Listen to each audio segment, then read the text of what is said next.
তো so guys, আমি মোশাররফ আবার একটা নতুন ভিডিও নিয়ে চলে এসেছি, অনলাইন রিলেটেড ভিডিও। তো চলুন দেখে নেওয়া যাক, ভিডিওটা খুবই ভালো হবে। আর যদি আপনারা আমাকে সাপোর্ট করেন, আমার ভিডিও দেখে উপকৃত হন, তাহলে প্লিজ একটা চ্যানেলটাকে সাবস্ক্রাইব করে বেল আইকনটা ক্লিক করে রাখবেন। তো সো গাইস, চলো ভিডিওটা দেখে নেওয়া যাক।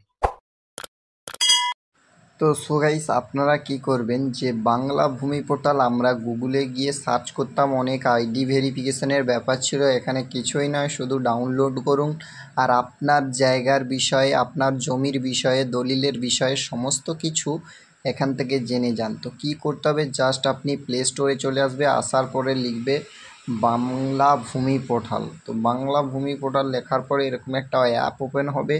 তো অ্যাপটা শুধু জাস্ট আপনারা ডাউনলোডিং করে নেবেন, নেওয়ার পরে জাস্ট ওপেন করে নেবেন। তো ওপেনে ক্লিক করে নেওয়ার পরে দেখতে পাচ্ছ বাংলা ভূমি পোর্টাল, পশ্চিমবঙ্গের জমি জায়গা সংক্রান্ত বিষয়ে সমস্ত কিছু এখান থেকে ডিটেলসে জানা যাবে। তো এখানে কি লিখছে দেখো, দাগ ও খতিয়ান নম্বরের তথ্য, মানে দাগ খতিয়ান নম্বরের তথ্য এখান থেকে জানা যাবে।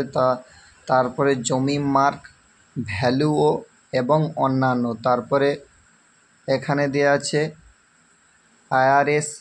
আইআরএলের তথ্য, তারপরে প্রকল্প পরিষেবা অনলাইনের তথ্য, এখানে অনলাইন করেছিলেন সেই পরিষেবা এখান থেকে তথ্যগুলো পাবে। তারপরে জমি জায়গা সাম্প্রদায়িক গুরুত্বপূর্ণ তথ্য এখান থেকে পেয়ে যাবেন।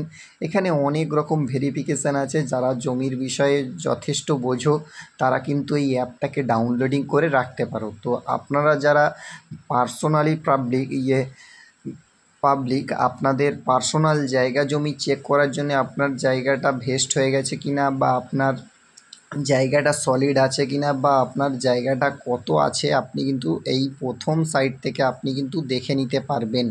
এরকম একটা পর্চা দিয়ে আপনি কিন্তু চেক করে নিতে পারেন, যে পর্চার ছবি আছে না, পর্চা খতিয়ান নাম্বারটা এখানে লেখা থাকে এইরকমই, বা আপনার দলিলের গায়ে লেখা থাকে, সেটা থেকে আপনি দেখে নিতে পারবেন। তো আমরা এই সাইটটায় সিম্পলি ক্লিক করে দেওয়ার পরে এখানে কিন্তু আর একটা পেজ ওপেন হয়ে যাবে।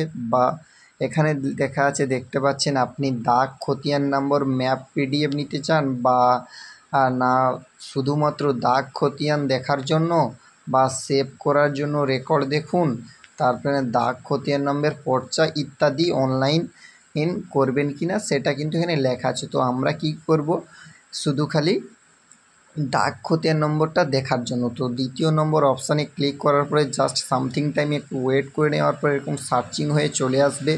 তো এখানে কিন্তু আপনার জেলার নাম চাইবে, জেলার নামটা সিলেক্ট করে নেবেন, তারপর আপনার ব্লকের নামটা সিলেক্ট করে নেবেন, তারপর আপনার মৌজা বা গ্রামের নামটা সিলেক্ট করে নেবেন। নেওয়ার পরে কিন্তু আপনাকে সাবমিটে ক্লিক করতে হবে। তো আমি এখানে সাবমিটে ক্লিক করে নেব। তো আমি কি দিয়ে চেক করব সেটা আপনি কিন্তু দেখে দেবেন, খতিয়ান নম্বরে ক্লিক করবেন, নয় দাগ নম্বরে ক্লিক করবেন।